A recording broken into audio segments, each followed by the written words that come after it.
کہ پاؤں پھٹنے سے لے کے غروب ہونے تک، اور اس کے بعد جب تک رات نہیں آ جاتی اور اس وقت تک وقت کی کوئی بندش نہیں، صرف اللہ کا ذکر ہے۔ بے شک۔ بسم اللہ الرحمن الرحیم۔ السلام علیکم۔ سب سے پہلے ماہ رمضان المبارک، اب ہم تیسرے عشرے میں داخل ہو گئے ہیں، اور دعا کرتے ہیں پروردگار عالم سے کہ ہم سب کی مغفرت فرما دے اور یہ ماہ مبارک ہم سب کی فلاح کا، بخشش کا، نجات کا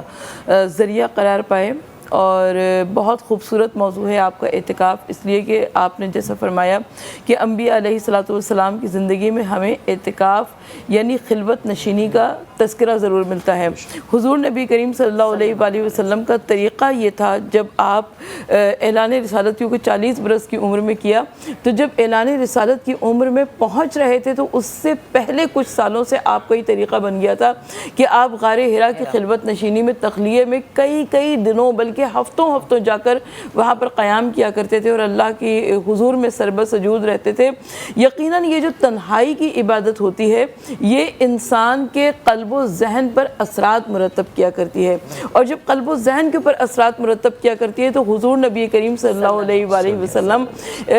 روایت یہ کہتی ہے کہ اس تخلیہ نشینی کی عبادت نے، اس خلوت نشینی کی عبادت نے، اس تضرع نے، اس گریہ زاری نے حضور نبی کریم صلی اللہ علیہ وآلہ وسلم کو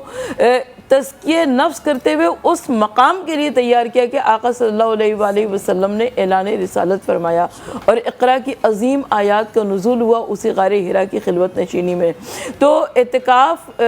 اللہ سے رشتہ جوڑنے کا نام ہے اور دنیا سے رشتہ توڑنے کا نام ہے، اور ماہ رمضان المبارک کا جو آخری عشرہ ہے اس میں اعتکاف کو کیا جاتا ہے 3 دن یا پھر 3 دن اور پھر 3 دن، یعنی کوئی 3 دن بھی کر سکتا ہے، کوئی 6 دن بھی کر سکتا ہے، کوئی 9 یا 10 دن بھی کر سکتا ہے۔ آخری عشرہ بہت مبارک ہے لیکن آپ اس سے پہلے بھی کر سکتے ہیں، اور اس کے علاوہ سال کے دوسرے مہینوں میں بھی اعتکاف کیا جا سکتا ہے، لیکن اعتکاف کے لیے روزہ شرط ہے۔ یعنی اگر آپ نے اعتکاف کا ارادہ کیا ہے تو اس وقت ماہ رمضان میں واجب روزے چل رہے ہیں، یہ ایک ہمارے لیے بڑا اچھا ایڈوانٹیج ہے، بلکہ یوں کہیے کہ یہ ساتھ میں ایک پیکج مل رہا ہے کہ آپ نے روزہ بھی رکھا اور ساتھ میں اعتکاف کی بھی فضیلت آپ کو مل رہی ہے۔ لیکن اس کے علاوہ جب آپ اعتکاف کا ارادہ کریں گے، جیسے بہت سارے افراد عمرہ کرنے کے لیے جاتے ہیں یا حج خانہ کعبہ کے واسطے جاتے ہیں مسجد الحرام میں، تو ان کی تمنا یہی ہوتی ہے، خواہش یہی ہوتی ہے کہ وہ وہاں پر جا کر اعتکاف کریں، کیونکہ جب آپ اللہ سے جڑنے کا ارادہ کرتے ہیں، اللہ سے قربتاً الی اللہ کی نیت کرتے ہیں، تو پروردگار عالم آپ کی خلوت نشینی کی، تخلیہ نشینی کی عبادت کو بہت قبول فرماتا ہے۔ اور اعتکاف کی میں فضیلت کے لیے صرف اتنا بتانا چاہتی ہوں کہ جنگ بدر جو کہ 17 رمضان کو منعقد ہوئی تھی، تو حضور نبی کریم صلی اللہ علیہ وآلہ وسلم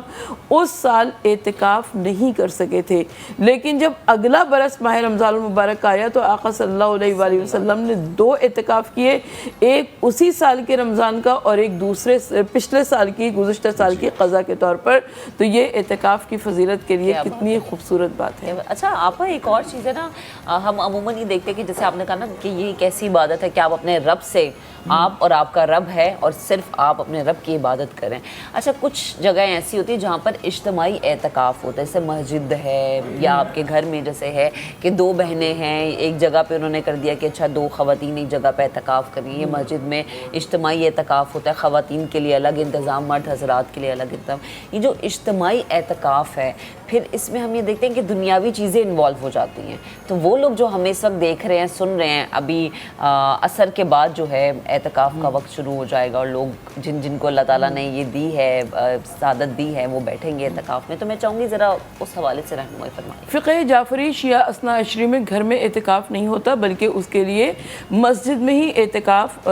ضروری ہوتا ہے، مرد حضرات کے لیے بھی، خواتین کے لیے بھی، بالکل ویسے ہی جیسے کہ طواف کعبہ یا حج خانہ کعبہ مکے کے علاوہ کہیں اور نہیں ہو سکتا ہے۔ لیکن خواتین کے لیے حجاب کی پوری پابندی کا خیال رکھنا ضروری ہے کہ آپ ایسے مقام پر اعتکاف کریں جہاں پر آپ کے پردے کا، آپ کے حجاب کا پورا خیال رکھا جا سکے۔ اور آپ کا سوال تو بہت زیادہ توجہ طلب ہے، غور طلب ہے، اس لیے کہ واقعی جب آپ کے دل میں یہ ارادہ ہے کہ آپ دنیا سے رشتہ توڑیں گے اور اللہ سے رشتہ جوڑیں گے تو پھر اس میں دنیاوی چیزوں کی کیا اہمیت نکل آئی۔ میں نے سنا ہے کہ اعتکاف میں بہت سارے کچھ ایسے افراد بھی شریک ہو جاتے ہیں جو کہ اپنی مہینوں کی تھکن کو اتارنے کے لیے طواف اعتکاف نشین ہو جایا کرتے ہیں۔ مثلاً بہت سارے افراد جو کہ بزنس مین ہوتے ہیں، وہ رات و دن جاگتے ہیں، وہ کہتے ہیں چلو آخری ہفتہ جو ہے یہ اللہ کی عبادت کے لیے اللہ کے گھر میں بھی جائیں اور یہاں پر ریسٹ بھی کریں گے اور آرام بھی کریں گے، اور یہاں تک کہ جب اعتکاف میں جو لوگ موجود ہوتے ہیں، کچھ